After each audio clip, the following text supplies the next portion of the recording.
compensation actually becomes somewhat of a taboo topic to discuss within the organization. It's almost stigmatized, right? And unfortunately, I think that that's really damaging to an organization. I think that the cost of not engaging in these discussions and talking about them openly ultimately impacts your missions and real impact.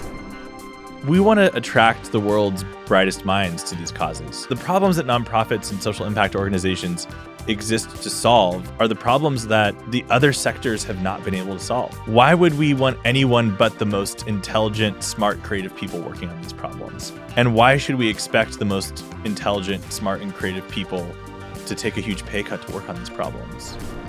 If your business cannot exist with fair wages, there's something wrong with the fundamental premise of your business. I'm Eric Ressler. I'm Jonathan Hicken. And this is Designing Tomorrow. Eric, I want to talk about pay in the social impact sector. Ooh, okay. Let me start with a personal story. So when I got to the Seymour Marine Discovery Center, keep in mind, this was coming off of COVID. The center had been shut down for almost 2 years at this point. It was a small team at the time. It had been slimmed down to a pretty small team. When I got there, I met some incredible people. And when I looked at the amount that they were being paid, I was shocked. There were people, they had been working at this organization for 10, 15, 20 years.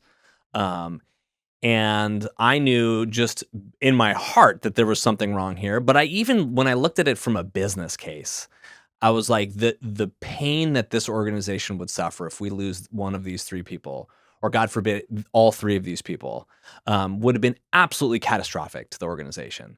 So I made a pretty swift business decision to get these people compensated the way that they really needed to be. That way that was the right thing to do, but it was the way to keep some really high performing, really highly valuable, really wonderful people at the center. We made that choice. And looking back on it, it was the right choice. And I know this is a question that nonprofit and social impact leaders are asking themselves every day.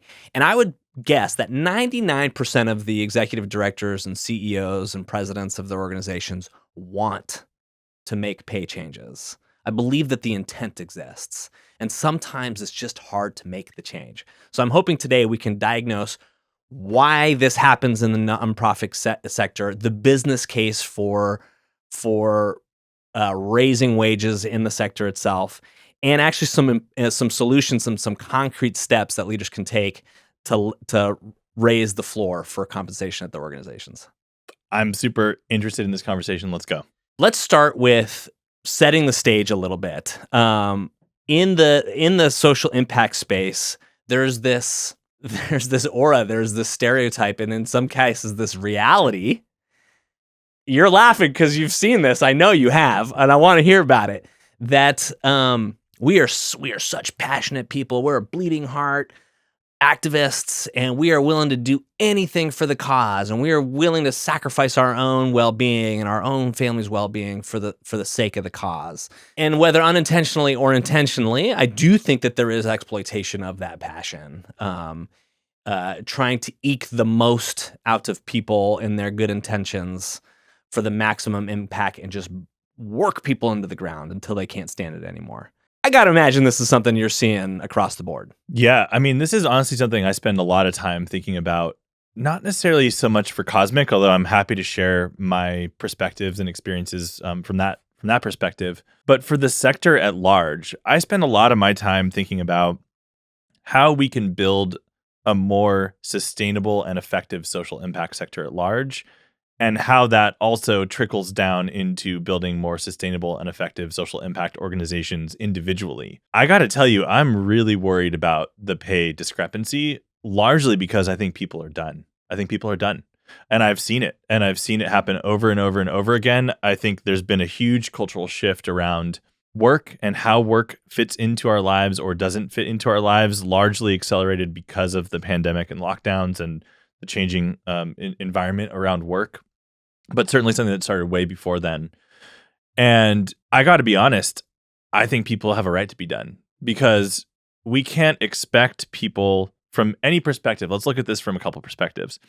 From the perspective of any given social impact worker or leader, being asked to give up your own safety and your own security and your own ability to thrive and survive and grow a family if you want to do that, invest in your future if you want to do that, save money, build wealth over time, that is not a choice that we should be asking or forcing people to make. Even before the pandemic, I have some very clear memories of an executive director at a local nonprofit who was highly credentialed, who was an MBA from a very prestigious university, who literally told me at one point, I could easily become a CEO of another organization outside of the social impact sector and make 400 or 500K a year. And this person was barely scraping past six figures, leading a super effective and impactful and important organization. Are we ever going to get to a point where the pay scale in social impact for a nonprofit specifically, or for a social enterprise, are going to be completely congruent with, super high-end tech or finance jobs? Maybe not, right? But frankly, I think we got to get a hell of a lot closer. It's too bad that this has existed for so long. I mean, each of us have been in the space for 10 years or so, right? And that's the lens that we have. But I know that this is not in the last 10 years phenomena. And I think the problem is one of the things I see is that compensation actually becomes somewhat of a taboo topic to discuss within the organization. It's almost stigmatized, right? That how dare you put your own well-being, your own earnings above the cause. And it becomes uncomfortable. And I think like these work cultures emerge where it's not okay to talk about that stuff. Yeah. And unfortunately, I think that that's really damaging to an organization. I think that the cost of not engaging in these discussions and talking about them openly ultimately impacts your missions and real impact. Yeah, let's talk about this from the perspective of an organizational leader or the organization's point of view. We want to attract the world's brightest minds to these causes. And we don't just want to, we have to. Because we are trying to solve intractable problems. Like the problems that nonprofits and social impact organizations exist to solve are the problems that the other sectors have not been able to solve. Government has not solved it. The private sector has not solved it. And so there are these leftover, wicked, intractable problems. Why would we want anyone but the most intelligent, smart, creative people working on these problems? And why should we expect the most intelligent, smart, and creative people to take a huge pay cut to work on these problems? I just don't think you can talk about the morals of it, you can talk about the ethics of it, but even just look at it pragmatically. That is not going to work. Like, why you could talk about any tech business, any tech startup in the same way. And, to be fair, you do see this sometimes in the early days of tech startup where people are doing sweat equity or getting paid really low wages in the early days. So, there is some congruency here. But at the same time, I think everyone knows that is expected to pay off one day. Another story. I have another client who we've worked with and are working with right now, actually, and they've launched a really successful digital curriculum. And I want to be, somewhat obscure about this. So I won't get into too much more detail, but it's been very successful, very widely adopted. They're getting a lot of traction. And this person actually comes from a tech background. I remember him lamenting about, of course, the one product that got product market fit had to be a nonprofit. And I could just see his gears turning around, how much money he would be making right now if he were at a tech startup with the same amount of success. Again, do these need to be equal? No, but that hurts me to hear those kind of stories because I know that he's doing that mental calculation around how long he can do this for before he needs to go back to working in tech if he wants to grow wealth, be able to support himself and his family, especially with the cost of living increasing across the board everywhere right now. So yeah, I honestly think this is a massive, massive problem. I'd be lying if the thought didn't cross my mind from time to time. Mm. I love my job. I am paid fairly, I think. And I know I have a son, I'm a single dad. I got to take care of my family. Yeah. So I'd be lying if I didn't think to myself, well, if I went over there, I could be making double, triple what I'm making now. I'm delighted with where I'm at, and I'm still committed to it. But I do play with that thought from time to time, and I'd be lying if I didn't. And I wish I didn't have to. Right. And I think we should also acknowledge that there's different degrees of how important this problem is. So, we're both very lucky and privileged to be in a situation where we're not scraping by necessarily. I think both of us could probably make more money outside of the sector that we're in. Even though I'm not at a nonprofit, I still work in the social impact space and serve social impact clients, and budgets are a consideration in the space, of course. But we also have to look at especially staff and entry level staff. And you hear about the story or the kind of honestly cruel joke about the employee at the food bank who needs to use the food bank services because they're so poorly compensated. I mean, this is a problem in a actual bottom level for a lot of people. It's not just about, oh, I could be making double at a tech company. And I honestly think both are a problem, but this could be especially prescient for someone who is, already scraping by and at the lower end of the pay scale in a nonprofit. I mean, it oftentimes doesn't even come close to reaching living wage for certain organizations in certain cities. That's where we need to start.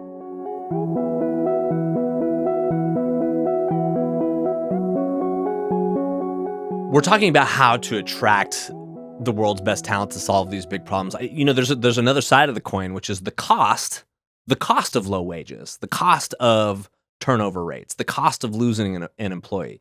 There's a variety of estimates out there about how much it costs proportionally to lose an employee, anywhere from 50% of that person's salary to 2x their salary. I mean, there's a bunch of estimates, but I think the truth is that losing somebody in any organization, it comes with a major cost. And so when we, as social impact leaders, have high turnover rates within our teams, we are actually hamstringing ourselves. We are preventing our own organizations from having the impact that we have promised. We are losing money. We are spending money on training and recruiting and onboarding and all these activities that is not delivering impact. And so I think the cost of not paying your employees properly is actually much higher than what appears on a cash flow budget. I completely agree. And I think about this a lot as I've been growing Cosmic out. Look, I'll just say it. I wish I could pay everyone on my team, including myself, more than I'm able to right now.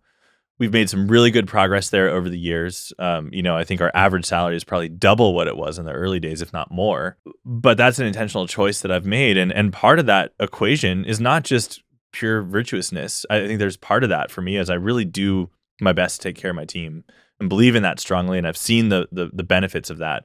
But I just do the mental calculation. I've had to hire people that I've lost. I don't think usually because of pay, but maybe that was part of it. And, past employees just didn't share that with me. I don't know.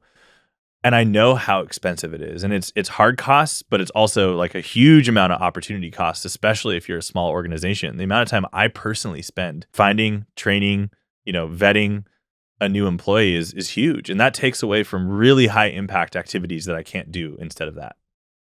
I imagine there are some people listening to this being like, well, I can't raise everybody's wages right now. It's something that we've all felt. Sounds like something you felt. Your clients have felt. I've certainly felt. And I would go as far as to say, look, like if your business cannot exist with fair wages, there's something wrong with the fundamental premise of your business. The way I say this is that the equation isn't solving. The equation isn't solving. Yeah. And so I challenge anybody who's feeling like I can't do it, I want to, but I can't, to look at their products, their services, and prioritize quality over quantity and make some tough decisions potentially about who can stay on the bus and who can't, but making sure the ones that are still on the bus are being paid properly. I think that's a really hard decision to make, but sometimes quality over quantity can produce great results in this space. I agree. I think it's worth another relevant topic to pay to bring this into the conversation, which is that the sad truth is what I've often seen is not only are people underpaid, but they're overworked and underpaid, right? So they're not just making below market rate wages, but they're also being asked to do 1, 2, 3 extra people's jobs on top of the job that they actually were hired for. Or maybe they were hired with a job description that's just not feasible for any one person to do. I think this is essentially just adding insult to injury, but have you seen this? All the time. This is I think this is sometimes a prioritization mistake. I think this is sometimes leaders deciding to do certain activities because they think they should, rather than it being a necessary component of the business. But it's really true. It's both of these things where we kind of expect. Unfortunately, we expect people in our sector to be kind of masters of many things, jacks of all trades and masters of all trades, and that's just an unrealistic thing. And it burns people out, especially when they're being paid much less than they should be. Yeah.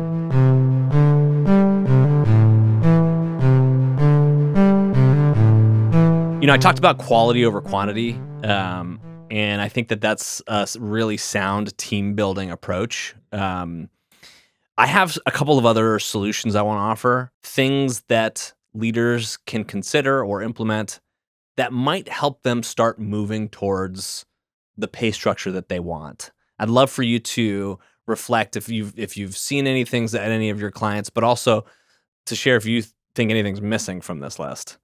So I talked about quality over quantity. That's the first. There are 5 total here. The second, and I think this is a really important one, it's one that I did myself, is that I normalized compensation talk. Mm-hmm. I made it really clear to my team that I wanted to talk to them about their pay. Just to you or amongst the team?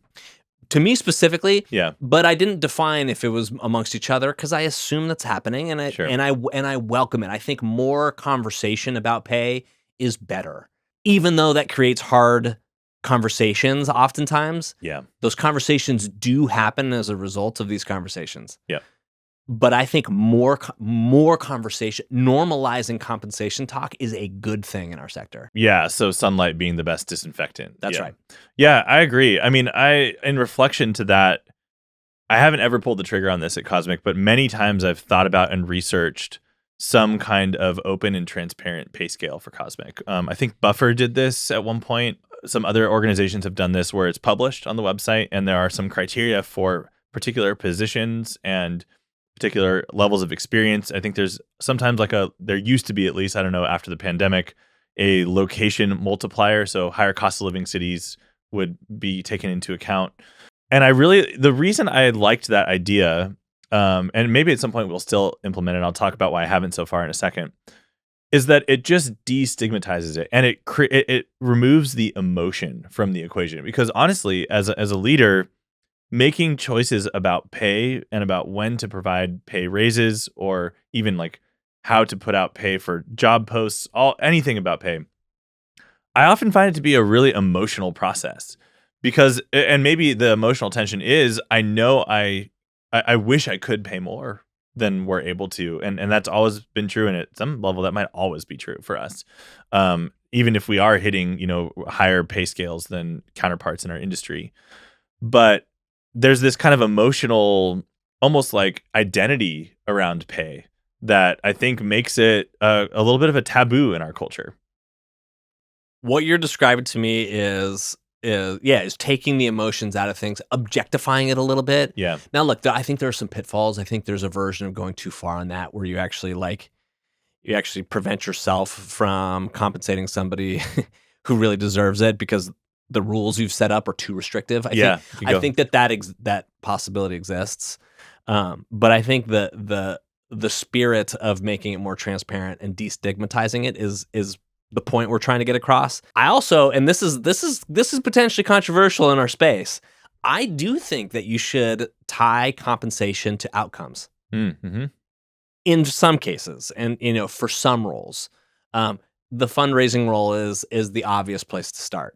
There's a lot of disagreement about whether or not you should provide performance-based bonuses for fundraising. Yeah. I'm firmly on the side of I think you should. Okay. And it's for the exact same reason that you brought up earlier, that it's really about attracting the best talent. It's about delivering impact. And what are the tools at my disposal to deliver the impact that my organization has promised? And if I can compensate somebody for delivering excellent financial results, I am willing to pay that person more. And I'm willing to have the conversation with the donor or the foundation who might be forking up that money. Yeah, there's a couple threads to pull on there, in my opinion. The first is around, compensation and results. And I don't know this so much from the fundraising side. I've thought about it a lot from the new business side. Right now, I run a lot of our new business and sales. I don't have like a rep doing that, which is typically who might be getting compensation in that way, similar to fundraisers. I'm a big fan of David C. Baker, and he's an agency consultant, and he's firmly in the camp that you have to be careful with compensation based on performance in that kind of a role if it goes too far. So like certain sales reps, for example, are compensated 100% by commission. I think that's really dangerous because it puts the precedent. They basically are having to hunt and kill to survive within the organization. And that is that's a huge risk to take as an employee. So some kind of mixed compensation model I think is much healthier. And that's probably what you're doing and probably what you're describing. David Baker's ratio, I think, is pretty conservative. I think it's like 90-10. I think you even phrased it in the way of performance bonuses, right? So that there's a healthy base salary to provide that employee with a sense of stability and comfort, and also to make sure the incentives are aligned. Because if there's too much incentive or necessity for performance-based pay, that person might start making some choices that aren't aligned with your mission because they need to survive. Yeah, to be clear, I'm not suggesting that an all performance-based compensation plan is the structure. And I like just shooting from the hip, like 90-10 sounds about right. Yeah. And when I was doing director of development work, I was on about a 90-10 plan myself. Yeah. That sounds pretty healthy. Yeah. We have done, I'm thinking of one example at Cosmic where we had one of our team members co-create a new role with leadership at Cosmic, and that led to a performance-based pay escalation over a set of agreed upon milestones, right? So this is a way to do it more in terms of professional development or career growth, right? And I think the thing to watch out for here is that you have to make sure from both sides, whether you're an employer or an employee, that you have enough agency and control and influence over those outcomes for good or for bad, that you can agree to that in good faith, right? Because if the outcomes are so out of your control that it's almost like you have no ability to move them forward or not, well, that's not going to work, right? So I think, and that's just more of a strategic thing, is making sure it's like, well, does this person have the agency and the setup and the time and the resources to be able to reach these goals in the first place? Otherwise, it's just this kind of empty promise. Yeah.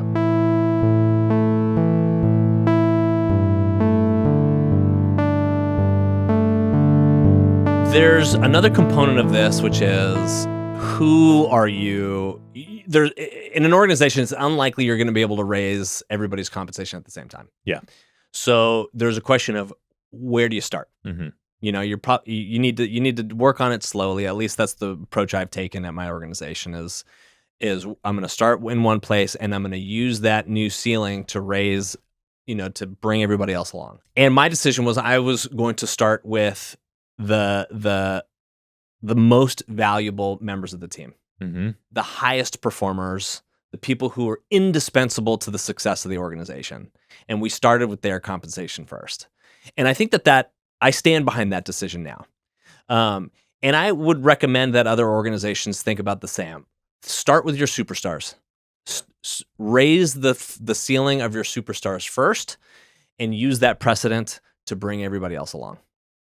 I think that's a sound strategy. I think, again, this is a reason why destigmatizing and decoupling emotion from these decisions is really important. Because I could also see a case, and I'm even reflecting on some past experiences that I've had here, where if you look more personally, if you understand people's personal needs and personal struggles that they're going through, that could influence your choices. And, hey, that's not something to discount necessarily. Like, I think if you feel strongly that, like, one of your team members is really struggling and you're in a position to be able to help them out, that's your choice at some level, right? It comes down to how you're being funded and all that, of course. But at the same time, though, I think there is sometimes a need to be really intentional around who you give pay bumps to, or who you give pay raises to, or making sure pay is equitable. And oftentimes your superstars are often, in my experience, also your highest paid employees in certain cases, right? So it can feel inequitable to be giving them pay raises when there's other people on the team who are already making less even if their job does not require as much experience or does not have as much, I'll just say, market value. So how do you work through that as a leader? Well, probably part of it depends on the size of the organization. Keep in mind, I came Yeah, in and the organization was small. I think there was 5 total employees. yeah, I think the size matters. I think your trust and your rapport with your executive leadership team also matters. This could be a conversation, yeah, right? You could sit down with your executive leaders and say, "Hey, I think we need to do something about compensation. How do we want, as a team, how do we want to handle it? I'd like to start with you 3, yeah, but I'm open to a different approach." yeah, yeah, I think there's a couple of different ways about it. It's probably bespoke to the organization. But this brings up the fifth recommendation, which is you got to appoint an executive sponsor or an executive owner of this initiative, or else it's not going to happen. Just like anything else, just like any other project, who is going to own this and who is going to take it upon themselves to lift those compensation numbers and make that a part of somebody's job for a year or 3 years or whatever it might be. And if it's not you as the CEO or the executive director, maybe it's the person who's managing your budget. Maybe it's your CFO or your deputy director or whomever. Make it that part of their job. Say, we need to see movement here, and here's what success looks like. And now this is part of your job for the next 3 years. You got to appoint that executive sponsor. You got to have that accountability if you really, really are meaningfully trying to change the culture of compensation at your organization. yeah. There's one topic we haven't covered yet that I feel like is really important as it relates to pay, which is pay related to grants, right? So my understanding, and I haven't done grant writing professionally, but I work with a lot of organizations who are largely grant funded. If you're building out a program and it's grant funded program, oftentimes funders have influence around your pay, right? You're building out a budget for the program. Part of that budget is, and maybe even most of that budget is going to be staff time and hours and compensation.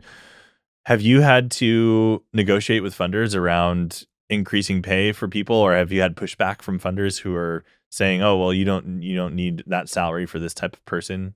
You should decrease their pay"? Look, I believe that happens. I have not personally had to have that negotiation. I mean, my approach with grants is to overestimate staffing, is to Mm-hmm. overestimate either the number of hours that might be spent on this, or build in salary increases into the staffing estimates that I haven't even promised yet. Yeah, Um, and basically just fill that bucket with more staffing dollars than I need, because if I can get those into the hands of my team.